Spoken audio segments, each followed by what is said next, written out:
Ngumiti lang si Kanor at kumindat sa inana. Matapos niyon, isinulong niya papasok sa perlas ni Lin ng sandata. Mga 1/4 lang muna. Napasighap si Lin. Tiisin mo lang konti inaanak ha, ang bulong ni Kanor. Tumango lang si Lin. Pagkakita nito, idiniin pa ni Kanor ng mas malalim. Dahan-dahan ang ginagawang pagbaon ni Kanor sa sandata sa perlas ni Lin.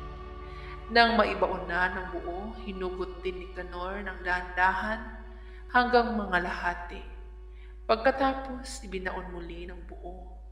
May 10 hanggang 15 segundong ganito lang kabakat ang ginagawa paghagod ni Kanor kay Lin. Napakapit na si Lin sa kubrikama. Ayaw niyang pigilan ang kanyang ninong kahit may kaunting hapdi dahil sa laki ng sandata nito. Pinaghalong kiliti at hapdi ang nararamdaman ni Lin sa bawat paglabas-masok ng sandata ng kanyang ninong. Nararamdaman ng dalagang sinapo na ni Kanor ang kanyang baywang dahil bumilis na ang bagya ang pagindayog ng hangin. Mas nababawasan na rin ang hapdi at nananaig na ang kiliti. Ang ungol ni Lin na napakapit pa rin ng higpit sa kubrikama. 1 minutong pinayo ni Kanor si Lin sa gayong posisyon bago tumigil. Napatingin si Lin kay Kanor. Tila nagtatanong ang mga mata kung bakit siya tumigil. I need you on top now, inaanak, ang sabi ni Kanor. Napangiti si Lin. Paborito niya ang woman on top na position. Humiga si Kanor at pumosisyon naman si Lin paibabaw sa kanyang ninong. Hindi muna binasok ni Lin ang kanyang perlas kay Kanor. Kumiling muna siya habang kinikis-kis ang hiwa ng kanyang perlas sa matigas na sandata ni Kanor. Humawak si Kanor sa baywang ng inaanak. Hinayaan niya ang inaanak na dumiskarte kung paano siya muling magiging isang katawan sa inaanak. Kumapit si Lin sa pulsuhan ng kanyang ninong nang nigigil, tila at maringin ang ginagawang pagkiskis. Matapos ang ilang segundo, usad harap si Lin ng bagya habang humihilom upang maipwesto ang ulo ng sandata ni Kanor sa bungad ng kanyang perlas. Hindi na kailangan pang hawakan at gabayan ng sandata. Nang maramdaman ni Lin na nalumang na ang ulo, marahang umatras ng dalaga at sakto. Lumusot pabaon ng sandata ni Kanor.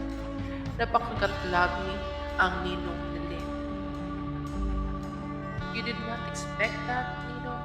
Ang tila nanunuyang sabi ni Lin. How did you learn to do that? Ang bulong sabi ni Kanor.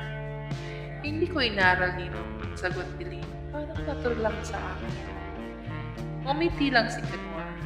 Inakyat ang mga kamay paplos patungo sa likod at mga balikat ni Lin. Marahang hinilan niya padapa sa kanya ang inaanak. I love you, inaanak, ang bulong niya.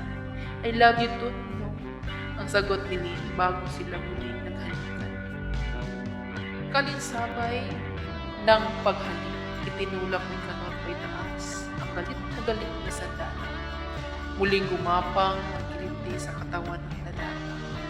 Halik sa labi at hagod sa perlas ang sabay na nararamdaman ni Lin. Sinimula ni Kanor na maglabas-masok. Gumiling naman si Lin, kaindayog ng hagod ni Kanor.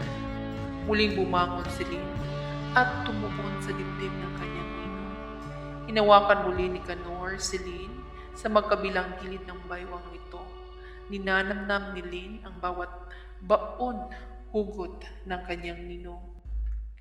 Ninong, I love it. Don't stop it, please. Ang nasambit ni Lin habang halos napapikit na sa sarap. I'm sorry, inaanak. I did not plan to. Ang sabi ni Kanor na pinutol ni Lin. No, Ninong, I want this. I'm enjoying. Ang sabi ni Lin habang tinitiis na huwag mapaungol ng malakas.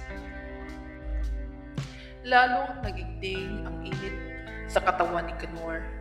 Sa narinig niya, hindi na niya pinigil ang sarili at binilisan ang paglabas-pasok ng sandata. Unti-unti na rin nararamdaman ni Lynn na malapit na siyang mag-orgasmo. Ang iyaw ni Lynn, Ninong, I'm about to. Hindi na naituloy ni Lynn ang sasabihin. Naramdaman na lang ni Canor na mas lalong dumudulas ang perlas ni Lynn. Napangiti si Canor. Naabot mo na ba ang tuktok? Ang tila nag-aasar na tanong ni Canor. Tumango si Lynn. Nanghihinang dumapa sa kanyang ninong. Idinikit ang kaliwang tenga sa dibdib ni Canor. Hindi tumigil si Canor sa paghagod, subalit mas binagalan na lang niya ito. Dinig ni Canor ang hingal ng inaanak. Ang sarap, Ninong. Ang sarap, ang sabi ni Lynn habang hinihingal. Matapos ng 3 minuto, tinigilan ni Canor ang paghagod at sinabihan si Lynn na umiba ng pwesto. Pinatagilid niya ang inaanak at pinatalikod. Nahugot ang sandata habang umiiba ng posisyon si Lynn. Umesto si Canor sa likod ni Lynn. Bahagyang slanted upang may baong muli ang sandata. What's this position, Nino? Ang tanong ni Lynn. Spooning ang bulong ni Canor. Bahagyang itinaas ni Canor ang kanyang hita at ipinwesto ang sandata. Inalalayan ni Lynn ang sandata ng kanyang ninong upang maibaon ito ng maayos. Nang maibaon, ilinantay ni Canor ang kanyang binti sa kaliwang binti ni Lynn.